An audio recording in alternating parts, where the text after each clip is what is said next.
Good morning! Ang sarap talaga na walang amo. Late na guwising. At syempre magtututbrush na rin tayo kahit wala tayong kahalikan sa uwaga. Ay, sana all may kahalikan sa uwaga. Charis! So pagkatapos ko magtutbrush, naghilamos na rin ako. Syempre gamit ang aking You Glow Babe Beauty White. Sa mga gustong kuminis ang inyong mukha, ay nag-promote.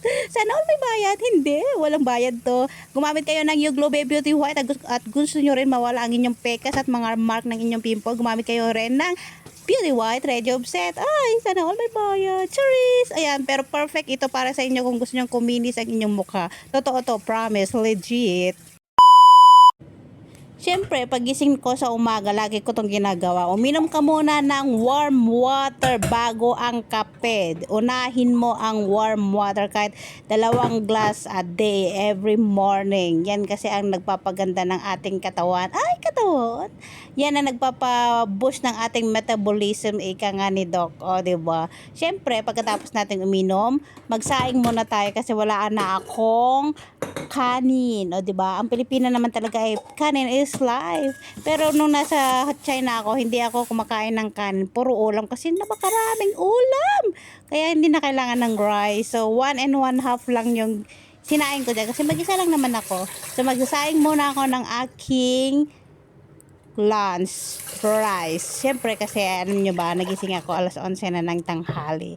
Kaya ang sarap talaga ng mga ng amo. Uy, sana all. Pero hanggang ano lang yan, hanggang Friday kasi babalik na yan sila galing ng China. Siyempre meron akong pahingang 4 na araw bago sila dumating. So yan, yung aking kanin. So titingin naman tayo dito ng uulamin natin. Pero parang walang laman ng aming ref. Tingnan nyo naman, oh. Walang gulay. Ay, bakit naman sir wala akong pagkain? Ayan, oh, okra, maraming sirap pa sa loob. At isang talong, napakahaba. Ay, nakakasawa. At meron din isang lettuce. Ayan, yan lang ang laman ng ref na nadatnan ko dito sa bahay. Ay, papayat ako niyan sir. Wala akong pagkain. Ano ba yan? Pero okay lang yan kasi parang tingin ko wala ding itlog. So mag-adobo na lang tayo ng manok.